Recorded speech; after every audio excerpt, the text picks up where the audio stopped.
What you doing in here with a gun, Snake? Looking for somebody. Who? The president. Kurt Russell's life is one of those Hollywood stories that becomes more interesting the deeper you look into it. To most people, he is the tough and charming actor known for movies like Escape from New York, The Thing, Big Trouble in Little China, Tombstone, and many others. But long before he became one of Hollywood's most respected stars, Russell was already living two very different lives. He was an actor and a serious baseball player.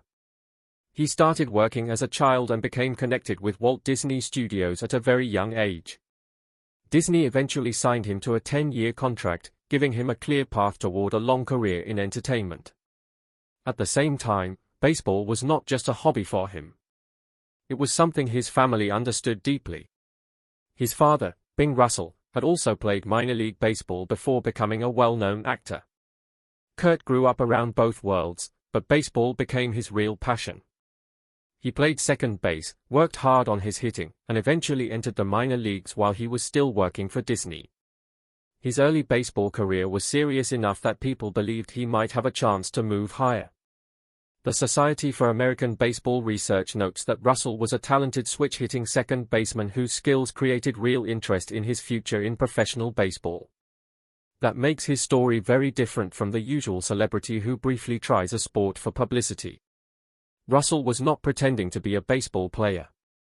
He really wanted that career. His childhood had prepared him for it, and his father had helped make baseball a major part of the family's life. The surprising part is that acting, the career that eventually made him famous, was almost the career that baseball pushed into second place. Russell's baseball dream became real in 1971 when he joined the Bend Rainbows, a Class A team in the California Angels organization. He was only 20 years old, and he was still balancing professional baseball with his acting career. That alone was unusual. Most young players could give baseball their entire attention, but Russell still had film commitments. Even so, he showed that he belonged on the field. He later played for the Walla Walla Islanders and then moved up to the El Paso Sun Kings in Double-A. His numbers showed why people were taking him seriously. In 1971, he hit .285 for Bend, and in 1972 he hit .325 in 29 games for Walla Walla. At El Paso, he had an extraordinary 6-game stretch in which he went 9-for-16, producing a .563 batting average. Those numbers were not enough by themselves to guarantee a major league future, but they showed that Russell could hit. His biggest problem was not a lack of ability. It was that he was trying to balance two demanding careers at the same time. Baseball required constant practice, travel, games, and commitment, while acting required him to leave for movie and television work. Russell later explained that baseball taught him lessons about patience and staying calm under pressure. He learned not to get too excited after a success or too discouraged after failure. Those lessons would later become useful in acting as well. In many ways, baseball was already teaching him how to handle the long career that was waiting for him. But Russell did not know that yet. At this point, he still believed baseball might become his main future. He was a young man with a successful acting career behind him and a possible sports career ahead of him. Then, in 1973, one play changed everything. The injury happened while Russell was playing second base for El Paso. He was involved in turning a double play when a runner came hard into the base and collided with him. Russell tore the rotator cuff in his right shoulder, the same shoulder he needed for throwing. It was a serious injury, and the timing made it even worse. Russell had only recently reached Double-A, and his baseball career was still moving forward. Then suddenly, the future he had been chasing became uncertain. A doctor examined him and asked if he was also an actor. Russell said yes. The doctor's response became one of the most important sentences in his life. He told Russell that he was an actor all the time now. Russell later remembered sitting there for about 10 minutes, not knowing what to do. He was devastated because, at only 22, he had lost the career he truly wanted. El Paso released him while he recovered, and although there was a possibility that he might return, his baseball career never became what he had hoped. The injury did not erase his love for baseball, but it forced him to accept that his body had made the decision for him. He later joined the Portland Mavericks, the independent team owned by his father, Bing Russell. The Mavericks were unlike normal professional baseball teams. Bing created the club for players who needed another chance, and the team became famous for its unusual spirit. Kurt played for the Mavericks while recovering and later returned for one game in 1977 because he wanted to help his father.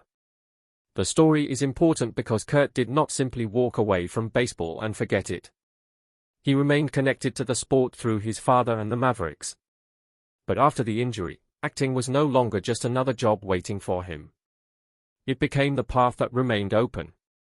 The real turning point in Kurt Russell's life came a few years later, when he moved to Colorado. He was only 26 years old. That detail matters because it changes the way people should understand his relationship with Hollywood. Russell did not first become a massive movie star, spend decades living in Los Angeles, and then decide that he needed a quiet ranch to escape fame. He chose a different life before most of his biggest movie roles had even happened. His move came before Escape from New York, The Thing, Silkwood, Big Trouble in Little China, Backdraft, and Tombstone. In other words, Colorado was not his retirement plan. It became part of his life while his adult acting career was still developing. That makes the decision much more meaningful. He had already experienced the pressure of being a child actor, and he had already lost the sports career he wanted. Rather than allowing Hollywood to decide what his entire life would look like, Russell found a place where he could live on his own terms. His career continued to grow, but his home remained connected to the mountains and the quieter life he had chosen. His story suggests that he never saw success and privacy as opposites. He could work in Hollywood without allowing Hollywood to become his entire identity. That balance became one of the most unusual parts of his career. He could travel for movies, play tough characters, become a major star, and still return to a place where the pace was completely different. The Baseball Hall of Fame's research on Russell also shows how strongly he valued the lessons of his baseball years, especially patience, teamwork, and staying steady during a long grind. Those lessons fit perfectly with the life he built in Colorado. He did not need to choose between being successful and being private. He simply decided that success would have to fit around the life he wanted. The ranch became even more important as Kurt Russell's relationship with Goldie Hawn developed. Russell and Hawn became a couple in 1983 after first meeting many years earlier while working together. Their relationship eventually became one of Hollywood's longest-lasting partnerships. They never needed a traditional wedding to prove that their relationship was serious, and together they created a large blended family. Over the years, Colorado became more than a peaceful place for Russell. It became a place connected to family, memories, horses, mountains, and a sense of home. That is why the ranch is so important to understanding him. It is not simply a beautiful property owned by a famous actor. It represents the kind of life he decided he wanted when he was still young. Russell has spoken warmly about the simple pleasures of being there, seeing the mountains, spending time around the barn, riding horses, and sitting near the fireplace. Those details may sound ordinary, but that is exactly why they matter. A man who has spent decades surrounded by cameras, movie sets, studios, premieres, and public attention can value ordinary moments more than another expensive celebrity experience. The ranch offers him something Hollywood cannot provide: control over his own time. The family connection has also become stronger as the years have passed.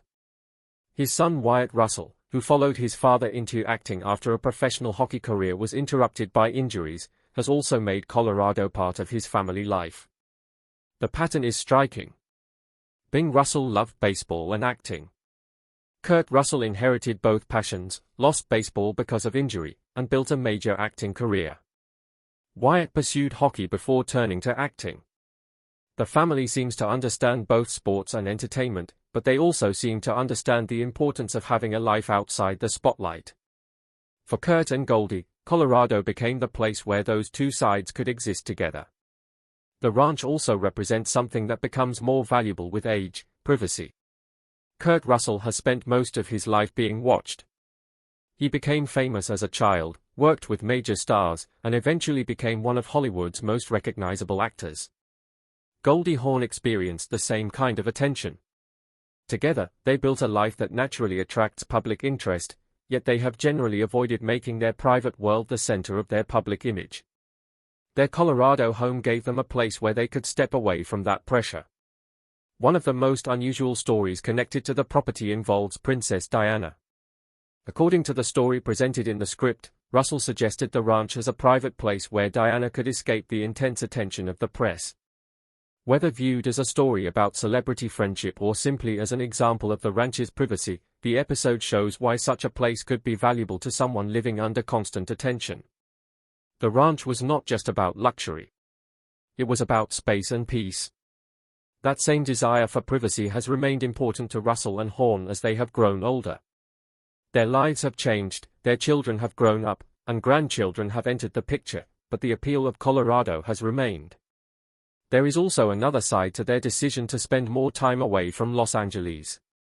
The script describes security concerns after their Los Angeles home was reportedly burglarized more than once, giving the couple another reason to value a quieter place. Still, the best explanation is probably much simpler than fear of Hollywood or dislike of Los Angeles. Russell seems to enjoy the life he has built in Colorado. He has horses, mountains, family, and space. He can still work in Hollywood when the right project comes along, but he does not have to live every minute inside the Hollywood world. That difference is important. He did not completely abandon Hollywood. He simply refused to let Hollywood become the only place where his life could exist.